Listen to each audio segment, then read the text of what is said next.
This small village in the Kurdistan region of Iraq may appear quiet, but 10 years ago it was at the front lines of the world's battle against ISIS. At 3 a.m. in August 2014, the residents of Tuluban got a warning they had been dreading. ISIS were just half an hour away.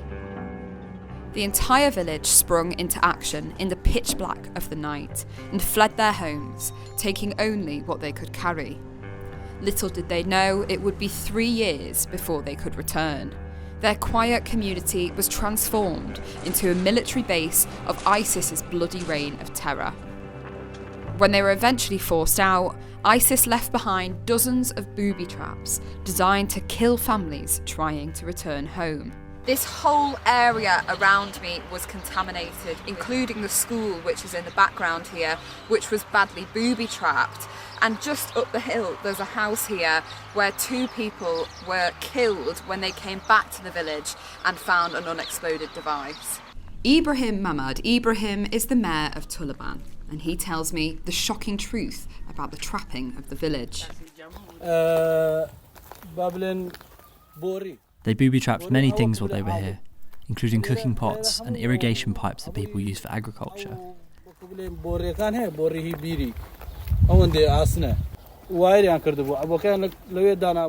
They also booby-trapped the area around the playground for children, which we had to remove.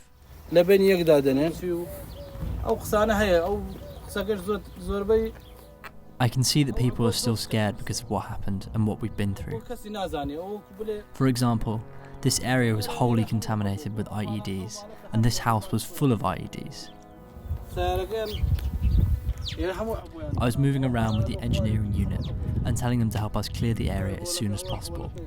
That person in the engineering department eventually lost his life to the IEDs.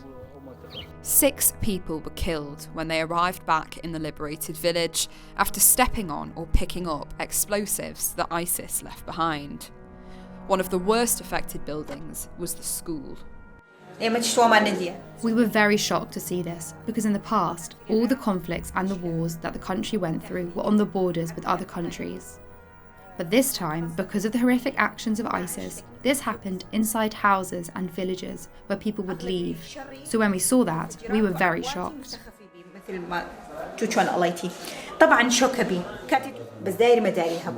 We knew that all around the school was booby-trapped with IEDs, especially the houses around the school, which were heavily contaminated and booby-trapped. Some people lost their lives because of them.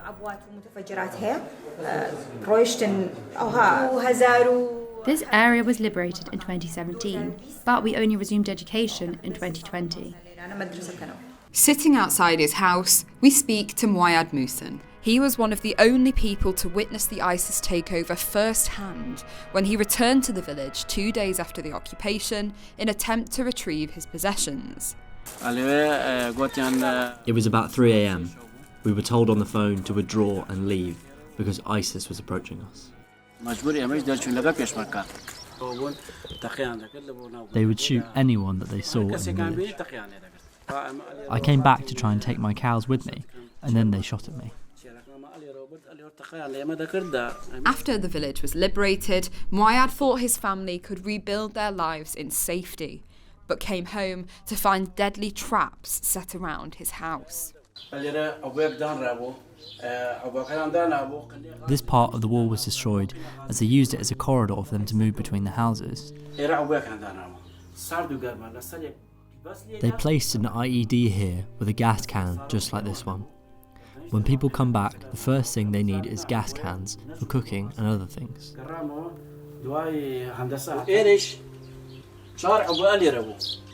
They also put down 5 IEDs in one row here.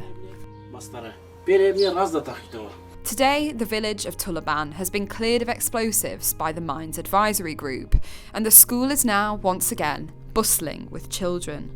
But for so many villages across Iraq and Syria, the deadly ISIS explosives are still claiming innocent lives.